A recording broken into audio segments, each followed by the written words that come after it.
چند آیات طیبہ تلاوت کرنے کا شرف حاصل کیا ہے۔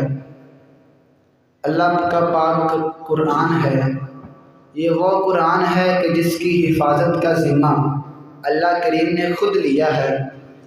اللہ کریم نے اپنے پاک کلام قرآن مجید فرقان حمید برہان رشید میں ارشاد فرمایا، اِنَّا نَحْنُ نَزَّلْنَا الذِّكْرَ وَإِنَّا لَهُ لَحَافِظُونَ۔ فرمایا بے شک ہم نے ہی یہ قرآن اتارا اور ہم ہی اس کے نگہبان ہیں، ہم ہی اس کے محافظ ہیں، اس کی حفاظت کرنے والے ہیں۔ تو قرآن کی حفاظت فرمانے والا رب کریم ہے، تو جس کی حفاظت خدا کرے اسے کوئی بدل نہیں سکتا۔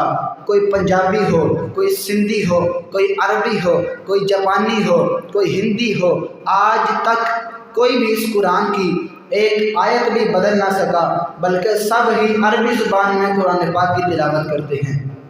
معلوم ہوا قرآن وہ مقدس کتاب ہے جس کا رسم الخط محفوظ ہے، جس کی آیات محفوظ ہیں، جس کی صورتیں محفوظ ہیں، جس کی سپارے محفوظ ہیں اور جس کی ہر بات محفوظ ہے۔ سہارے ٹوٹ جاتے ہیں، امیدیں ٹوٹ جاتی ہیں، سہارے ٹوٹ جاتے ہیں، امیدیں ٹوٹ جاتی ہیں، یہی کرنیں میرے سینے کو آ کر جگمگاتی ہیں۔ آئیے اب ہم قرآن سے پوچھتے ہیں، کیا قرآن تیرا بھیجنے والا کون ہے؟ تو قرآن پاک خود ارشاد فرماتا ہے، وَإِنَّهُ تَنزِيلُ رَبِّ الْعَالَمِينَ، بے شک یہ قرآن رب کریم کا اتارا ہوا ہے، بے شک یہ قرآن رب کریم کا اتارا ہوا ہے۔ اب پوچھتے ہیں کہ تیرا لانے والا کون ہے؟ قرآن فرماتا ہے، نزل بہ الروح الامین، اس سے روح امین یعنی جبریل علیہ السلام لے کر نازل کرتے رہے۔ اور اب قرآن سے پوچھتے ہیں کہ تو کس پر نازل ہوا؟ تو قرآن کریم ارشاد فرماتا ہے، 28واں پارہ ہے، سورۃ الحشر ہے، قرآن کریم نے فرمایا، لو انزلنا هذا القرآن على جبل لرأيته خاشعا متصدعا من خشیۃ اللہ۔ اگر ہم اس قرآن کو پہاڑوں پہ نازل کر دے تو وہ خوف سے پاش پاش ہو جاتے، اگر ہم اس قرآن کو سمندروں پہ نازل کر دیں تو وہ صحرا بے آگاہ بن جاتے، اگر ہم اس قرآن کو زمین پر نازل کرتے تو وہ خوف خدا سے پھٹ جاتی، اگر ہم اس قرآن کو آسمان پر نازل کر دیں تو وہ ٹکڑے ٹکڑے ہو جاتا۔ اب سوال یہ ہوگا کہ وہ عظیم قرآن جسے زمین و آسمان برداشت نہ کر سکیں، جسے صحرا سمندر پہاڑ برداشت نہ کر سکیں، جس بار امانت کو سارا عالم نہ اٹھا سکا، اسے کس نے خندۂ پیشانی سے اٹھایا؟ اللہ کریم نے فرمایا ہے، وَآمِنُوا بِمَا نُزِّلَ عَلَىٰ مُحَمَّدٍ وَهُوَ الْحَقُّ مِن رَّبِّهِمْ۔ اللہ کا قرآن کہتا ہے کہ اس پر ایمان لاؤ جو محمد صلی اللہ علیہ وسلم پر نازل کیا گیا اور وہی ان کے رب کے پاس سے حق ہے۔ ارے جس بار امانت کو، جس قرآن کو زمین و آسمان برداشت نہ کر سکیں، زمین و آسمان اس کا بوجھ نہ اٹھا سکا، وہ سینہ مصطفیٰ ہی ہے جس نے اس بار امانت کو خندۂ پیشانی سے اٹھایا۔ اب قرآن سے پوچھتے ہیں کہ تو کب آیا ہے، کس ماہ کو آیا، کس تاریخ کو آیا، کس شب کو آیا؟ تو قرآن کریم خود ارشاد فرماتا ہے، شہر رمضان الذی انزل فیہ القرآن، رمضان کا مہینہ جس میں قرآن نازل ہوا، انا انزلناہ فی لیلۃ القدر، بے شک ہم نے اسے شب قدر میں نازل کیا، اور بے شک ہم نے اسے شب قدر میں نازل کیا۔ ادب سے چوم کر جب قرآن کو سینے لگاتا ہوں، ادب سے چوم کر جب قرآن کو سینے لگاتا ہوں، بڑی تسکین پاتا ہوں، بڑا آرام پاتا ہوں۔ رسول اللہ کا ذکر وہ ذکر ہے کہ جو قیامت تک بلند رہے گا، یہ ذکر کم نہیں ہوگا، مٹے گا بھی نہیں، اور یہ ذکر قیامت تک بلند رہے گا۔ اس کی ایک میں دلیل دینے لگا ہوں۔ ایک بات ذہن نشین کر لیجئے کہ قرآن سارا حضور کی نعت ہے۔ قرآن کیا ہے؟ حضور کی نعت ہے۔ سارا قرآن نبی کی نعت ہے، نبی کا ذکر ہے، نبی کی تعریف ہے۔ سارا قرآن نبی کا ذکر ہے، بولیے سارا قرآن نبی کا ذکر ہے۔ تو قرآن کے بارے میں اللہ کریم نے فرمایا ہے اِنَّا نَحْنُ نَزَّلْنَا الذِّكْرَ وَإِنَّا لَهُ لَحَافِظُونَ، ہم نے اس قرآن کو نازل کیا ہے، ہم اس کے محافظ ہیں۔ ارے قرآن حضور کا ذکر ہے، حضور کی نعت ہے، اور اس کا ذمہ اللہ کریم نے خود اپنے اوپر لیا ہوا ہے۔ تو جب تک قرآن کی تلاوت ہوتی رہے گی رسول اللہ کا ذکر بھی ہوتا رہے گا۔ جب تک قرآن کی تلاوت ہوتی رہے گی، اور قرآن کی تلاوت تو قیامت تک ہوتی رہے گی، کیونکہ اس ذکر کا ذمہ اللہ کریم نے اپنے ذمے لیا ہوا ہے، اللہ کریم نے اس کا ذمہ خود لیا ہے۔ جب تک قرآن کی تلاوت ہوتی رہے گی، جب تک قرآن پڑھا جائے گا، رسول اللہ کا ذکر بھی ہوتا چلا جائے گا۔ اور دوسری دلیل ہے اللہ کریم نے فرمایا وَرَفَعْنَا لَكَ ذِكْرَكَ، فرمایا محبوب آپ کے ذکر کو ہم نے بلند کیا ہے۔ یہ رفعنا یہ جمع متکلم کا صیغہ ہے ماضی معروف۔ فرمایا ہم نے آپ کے ذکر کو محبوب بلند کیا ہے، نہ کسی خطیب کا محتاج، نہ کسی نقیر کا محتاج، نہ کسی نعت خواں کا محتاج، نہ کسی مبلغ کا محتاج، نہ کسی مفتی کا محتاج، نہ کسی قاری کا محتاج، نہ کسی حافظ کا محتاج، نہ کسی محدث کا محتاج، نہ کسی مفکر کا محتاج، نہ کسی مجدد کا محتاج، نہ کسی مدکر کا محتاج، نہ اخبار کا محتاج، نہ اشتہار کا محتاج۔ فرمایا محبوب تیرا ذکر قیامت تک بلند رہے گا، کیونکہ اس ذکر پر پہرا کسی دنیا دار کا نہیں ہے، خود تیرے پروردگار کا ہے۔ اس ذکر پر پہرا اللہ کریم نے خود لیا ہوا ہے۔ وَرَفَعْنَا لَكَ ذِكْرَكَ، فرمایا کہ محبوب آپ کے ذکر کو ہم نے بلند کیا ہے۔ اب اگر کوئی بندہ پوچھے کہ یہ ذکر بلند کتنا ہے، اس سے ہم یہ سادہ سا سوال کرتے ہیں، آپ بھی کرنا، کہ اللہ کی قدرتوں کی حد تم بتا دو، نبی کی ذکر کی حد میں بتا دیتا ہوں۔ جب اللہ فرما رہا ہے کہ محبوب آپ کے ذکر کو ہم نے بلند کیا ہے، اللہ کی قدرتوں کی حد تم بتا دو، نبی کے ذکر کی حد میں بتا دیتا ہوں۔ میں ہاتھ بلند کروں، میرا ہاتھ ایسے اوپر نہیں جا سکتا، آپ میں سے ہاتھ کھڑا کرے تو آپ کے ہاتھ کی بلندی کی انتہا ہے، کوئی چھت پر چڑھ جائے، کوئی ہیلی کاپٹر پر چڑھ جائے، اس کی بلندی کی انتہا ہے۔ مجھے رب کی قدرتوں کی حد بتا دو، مجھے رب کی طاقتوں کی حد بتا دو۔ ارے پوری کائنات میں کسی ماں نے ایسا بیٹا پیدا نہیں کیا جو خدا کی قدرتوں کی حد بتا دے، جو خدا کی طاقتوں کی حد بتا دے۔ ارے جب قدرت خدا کی کوئی حد نہیں ہے تو ذکر مصطفیٰ کی بھی کوئی حد نہیں ہے۔ جب قدرت خدا کی کوئی حد نہیں ہے تو ذکر مصطفیٰ کی بھی کوئی حد نہیں ہے۔ رسول اللہ کا ذکر وہ ذکر ہے جس کو خدا بھی کرتا ہے، فرشتے بھی کرتے ہیں، انبیاء نے بھی کیا، امت کے اولیاء، محدثین، مفکرین سب نے کیا، مفسرین نے کیا، سارے علماء میرے نبی کا ذکر کرتے ہیں، سارے ولیوں نے میرے نبی کا ذکر کیا، سارے محدث نے میرے نبی کا ذکر کیا، شمس و قمر بھی میرے نبی کا ذکر کرتے ہیں، شجر و حجر بھی میرے نبی کا ذکر کرتے ہیں، برگ و ثمر بھی میرے نبی کا ذکر کرتے ہیں۔ بلبل کے ترنم میں بھی مصطفیٰ کا نغمہ ہے، گل کے تبسم میں بھی مصطفیٰ کا نغمہ ہے، پھولوں کی رعنائی میں میرے نبی کا ذکر ہے، خشک و تر بھی میرے نبی کا ذکر کرتے ہیں، بحر و بر بھی میرے نبی کا ذکر کرتے ہیں، ساری کائنات میرے نبی کا ذکر کرتی ہے۔ حوروں کی پیشانی پر میرے نبی کا نام ہے، غلمان کی آنکھوں میں میرے نبی کا نام ہے، جنت کے سارے درجات میں میرے نبی کا نام ہے، جنت کے دروازے پر میرے نبی کا نام ہے۔ ارے جنت کی وجہ سے مصطفیٰ کا نام نہیں سجا، بلکہ نام مصطفیٰ کی وجہ سے اللہ نے جنت کو سجا رکھا ہے۔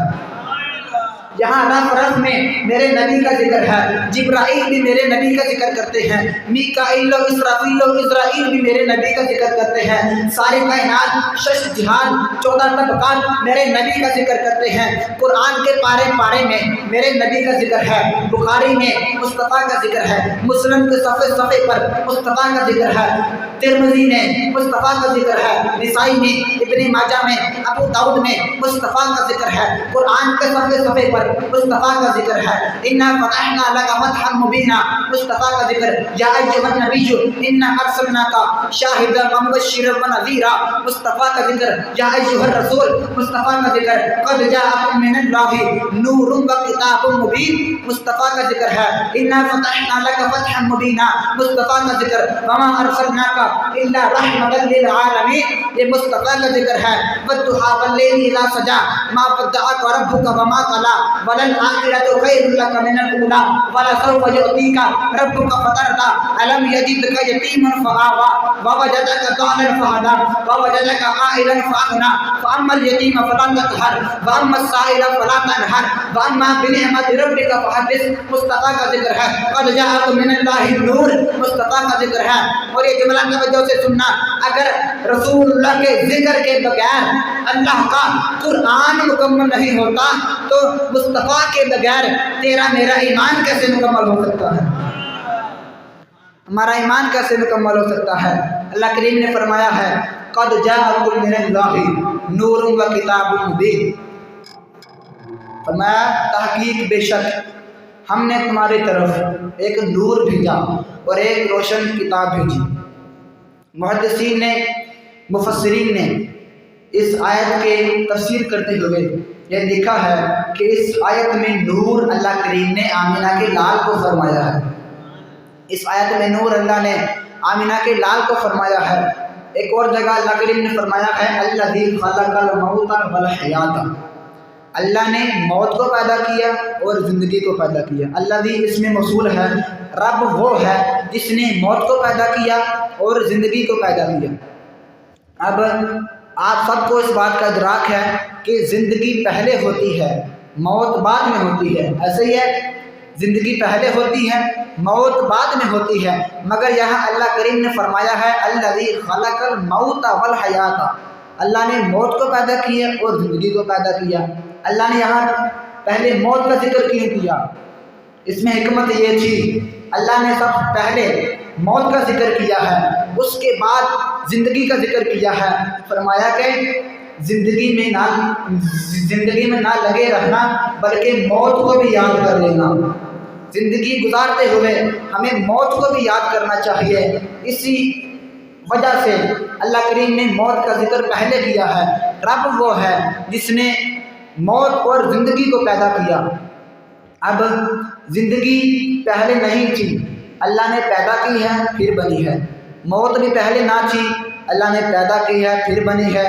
اب یہ زندگی بھی ہوگی مخلوق، موت بھی ہوگی مخلوق، زندگی ہوگی مخلوق ہے اور موت بھی مخلوق ہے۔ اب یہ دونوں ہوگی مخلوق، اللہ ہے خالق، خالق پہلے ہوتا ہے مخلوق بعد میں ہوتی ہے۔ زندگی اور موت مخلوق ہو گئی، اللہ خالق ہے۔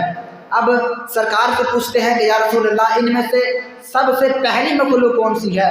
رسول اللہ نے فرمایا اول ما خلق اللہ نوری، اللہ نے ساری کائنات سے پہلے میرے نور کو پیدا کیا، اللہ نے ساری کائنات سے پہلے میرے نور کو پیدا کیا۔ اب زندگی بھی ہوگی مخلوق، موت بھی ہوگی مخلوق، لوح و قلم بھی مخلوق، عرش و کرسی بھی مخلوق اور رسول اللہ کا نور بھی مخلوق۔ مگر جب ان کا آپس میں کمپیریزن کریں، ان کا آپس میں مقابلہ کریں تو رزلٹ یہ نکلتا ہے کہ ساری کائنات بعد میں بنی ہے، زندگی موت بعد میں بنی ہے، نور مصطفیٰ پہلے بنا ہے۔ ہماری زندگی بعد میں بنی ہے، نور مصطفیٰ پہلے بنا ہے۔ اب زندگی کا محتاج وہ ہے جو زندگی کے بعد میں بنا ہے، زندگی کا محتاج وہ ہے جو زندگی کے بعد میں بنا ہے۔ مصطفیٰ کا نور زندگی بننے سے پہلے بنا ہے۔ ہم سب زندہ رہنے کے لیے زندگی کے محتاج ہیں، زندگی خود اپنے وجود کے لیے نور مصطفیٰ کی محتاج ہے، زندگی خود اپنے وجود کے لیے نور مصطفیٰ کے محتاج ہے۔ حضرت شیخ عبدالحق محدث دہلوی لکھتے ہیں کہ محفل میلاد صرف وہ نہیں ہوتی کہ جس میں رسول اللہ کی آمد کا ذکر کیا جائے، رسول اللہ کی ولادت کا ذکر کیا جائے۔ فرمایا وہ محفل میلاد صرف وہ نہیں ہوتی، فرمایا ہر اس محفل کو محفل میلاد کہا جاتا ہے جس میں رسول اللہ کی آمد کی بات ہو، حضور کی خلقت کی بات ہو، حضور کی بعثت کی بات ہو، ختم نبوت کی بات ہو، توقیر مصطفیٰ کی بات ہو، تعظیم مصطفیٰ کی بات ہو، حضور کی اصل کی بات ہو، رسول اللہ کی ساری اولاد کی بات ہو، حضور کے والدین کی بات ہو، یا رسول اللہ کے حسنین کی بات ہو، میرے آقا کے جود و عطا کی بات ہو، یا میرے آقا کے اصحاب با وفا کی بات ہو۔ فرمایا جس محفل میں بھی رسول اللہ کی نسبتوں کے حوالے سے بات ہوتی ہے وہی محفل میلاد ہوتی ہے۔ ذرا محبت نہ بولو سبحان اللہ۔ حضرت شیخ عبدالحق محدث دہلوی لکھتے ہیں کہ جرا اللہ کا نبی ہوندا ہے، اللہ ان بے شمار خصوصیات نال نواز کے بھیجدا ہے، بے شمار خصوصیات نال، انہاں وچوں دو خصوصیات میں بارے گوشتگار کردا۔ حضرت شیخ عبدالحق محدث دہلوی لکھتے ہیں کہ جرا اللہ نبی دنیا تے مبعوث فرماندا ہے انہاں چوں بے شمار خصوصیات ہوندیاں نے، مگر شیخ عبدالحق محدث دہلوی نے انہاں خصوصیات وچوں 4 خصوصیات کا ذکر کیتا ہے، وچوں 2 تانوں میں سناؤں لگا۔ پہلی خصوصیت ہے کہ جرا نبی اس دنیا تے تشریف لے آندا ہے، جرا نبی اس دنیا تے تشریف لے آندا ہے او خاندانی بیک گراؤنڈ دے اعتبار نال، آباؤ اجداد دے اعتبار نال ساری امت تو عرفہ تے اعلیٰ ہوندا ہے، ساری امت تو اعلیٰ ہوندا، تاکہ کوئی بندہ اللہ دے رسول اگے کھڑا ہو کے یہ نہ آکھ سکے کہ میرا خاندانی بیک گراؤنڈ تہاڈے نالوں اعلیٰ ہے۔ اللہ نے گوارا ہی نہیں کہ میرے رسول کے سامنے کھڑا ہو کے کوئی بندہ یہ آکھے کہ میرے آباؤ اجداد میرا خاندانی بیک گراؤنڈ تہاڈے نالوں عرفہ تے اعلیٰ ہے، اللہ نے منظور ہی نہیں۔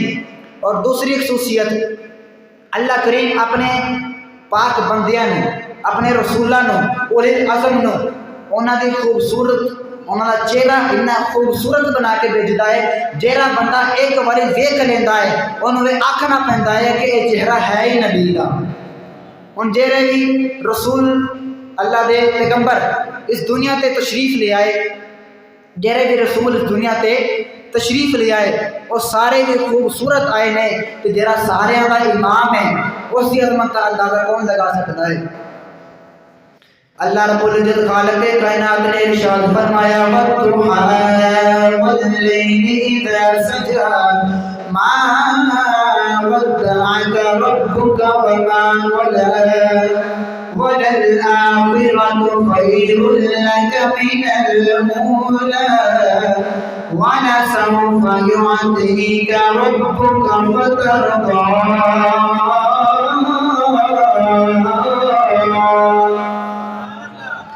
ان آیتاں در رب کریم نے سرکار دے چہرے دی قسم فرمائی ہے، رب نو چہرہ کتنا چنگا لگدا ہے، جہرے چہرے دی خود پروردگار نے قسم فرمائی ہے۔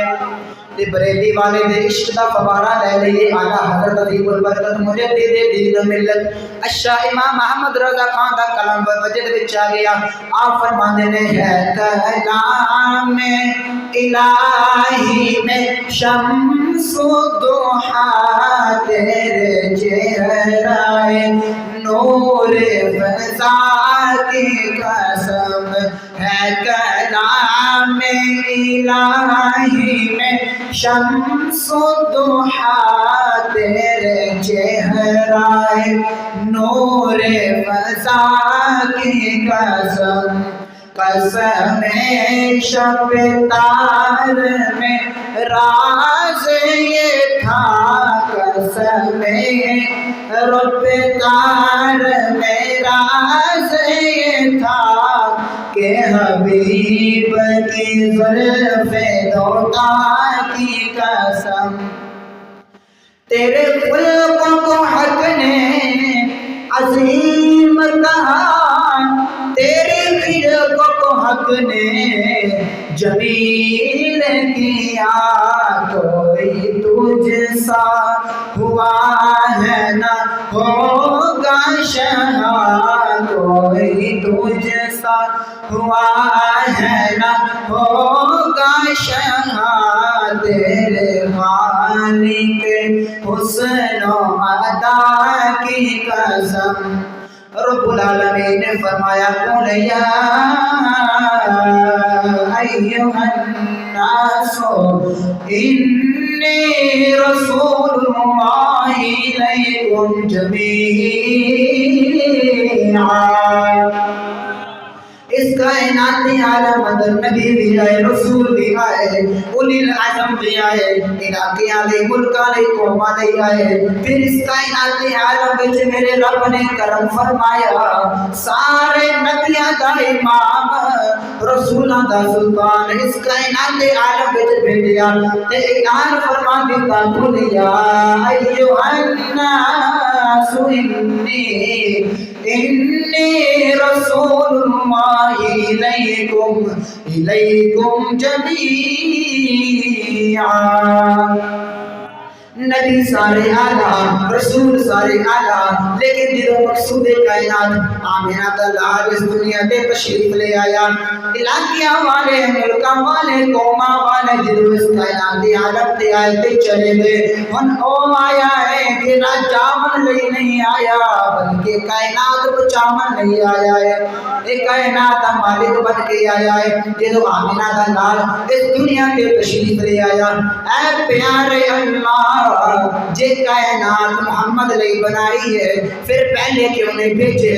جے کائنات دی رونق میرا نبی ہے پھر پہلے کیوں نہیں آئے؟ جے کائنات دا حسن میرا نبی ہے پھر پہلے کیوں نہیں بھیجے؟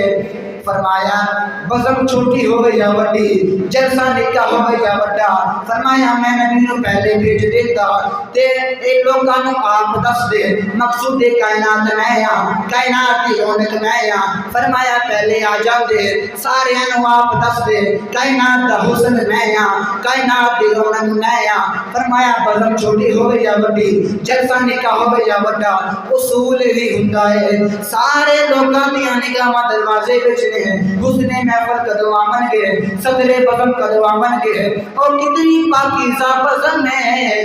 سجاون والے وچ آدم علیہ السلام بھی ہے، سجاون والے وچ نوح علیہ السلام بھی ہے، سجاون والے وچ جناب یحییٰ علیہ السلام بھی ہے۔ نغمے بھی پڑھے گئے، ترانے بھی پڑھے گئے، اعلان بھی کیتے گئے۔ کسی نے آکھیا آ رہا ہے، قوماں تیار رہیاں، کسی نے پوچھیا کیسا ہے، کسی نے آکھیا زلفاں انیاں حسین ہے، کدو حرکت کرے گا راہی راہ بھول جاوے گا، کسی نے آکھیا اینا حسن و جمال والا ہے جدو پنجر زمیناں تے قدم رکھے گا زلزلے روکے گا، پہاڑاں تے قدم رکھے گا زلزلے روکے گا، اشارہ کرے گا درخت شاخاں سمیت کول آئے گا، اشارہ کرے گا چند کلیجہ چیر کے قدماں وچ رکھے گا، اشارہ کرے گا سورج پلٹ کے سلامی دے گا، اشارہ کرے گا گول کلمہ سناوے گی، اور آخر وہ وقت آیا قوماں دی طرف ودی گئی، لوگ مشتاق ہوندے گئے، آخر وہ وقت آیا آپ محبوب اس دنیا تے تشریف لے آیا جدی کائنات بنائی گئی ہے، اللہ دا محبوب اس دنیا تے تشریف لے آیا تے شیخ محقق نے نغمہ سنا کے آکھیا ہر شے ایک دوجے نو مبارکبادیاں دین لگ گئیاں تے پنجابی والے نے اپنے انداز وچ آکھیا او محبوب خدا ورے انبیاء جس دا صدیاں تو سی انتظار آ گیا، او محبوب خدا ورے انبیاء جس دا صدیاں تو سی انتظار آ گیا، سکے ہوئے چمن وچ بہار آ گئی، روندے ہوئے دلانوں قرار آ گیا، جس دی خاطر بچھایا گیا فرش نو، جس دی خاطر سجایا گیا عرش نو، جس دی خاطر بنائے گئے دو جہاں، بن کے لولاک دا تاجدار آ گیا، درخت نبی دی بارگاہ چ حاضر ہو کے آکھے کملی والا میرا بھی نبی ہے، چن کے جا چیر کے قدماں وچ رکھ کے آکھے محمد میرا بھی نبی ہے۔ ابو جہل اپنی مٹھی دے اندر کنکریاں دباون دی کوشش کرے تے اس بے ایمان دی مٹھی چیر کے کنکریاں کلمہ سنا کے آکھے میرا نبی، ہر نے گتاں سنا کے آکھے میرا نبی، اونٹ بن بڑا کے آکھے میرا نبی، ستارے جھک کے آکھے میرا نبی، بدل اکٹھا ہو کے بارش کی صورت اندر برس کے آکھے میرا نبی، برستی ہوئی بارش رک کے دسے کملی والا میرا بھی نبی ہے۔ اے بارے جبریلی دا سلطان ہے، غیرت کی دنیا دا امام کیوں آنکھے سب سے لا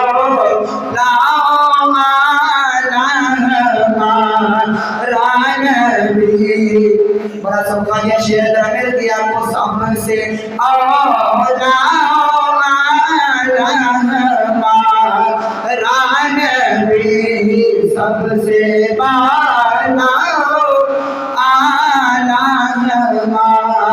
رانبی نبیاں دے امام دی جلوہ گئی ہوئی اللہ کا لاڈلا محبوب اس دنیا کے تشریف لے آیا، علاقیاں والے ملکاں والے قوماں والے جدوں اس کائنات عالم تے آئے تے چلے گئے، ہن او آیا ہے جڑا جاون لئی نہیں آیا بلکہ کائنات بچاون لئی آیا ہے، اے کائنات دا مالک بن کے آیا ہے۔ اے دیوانے جبریلی دا بابا کیوں آخر سب سے اولا رانبی سب سے بالا رانبی اپنے مولا کا پیارا ہمارا نبی، دونوں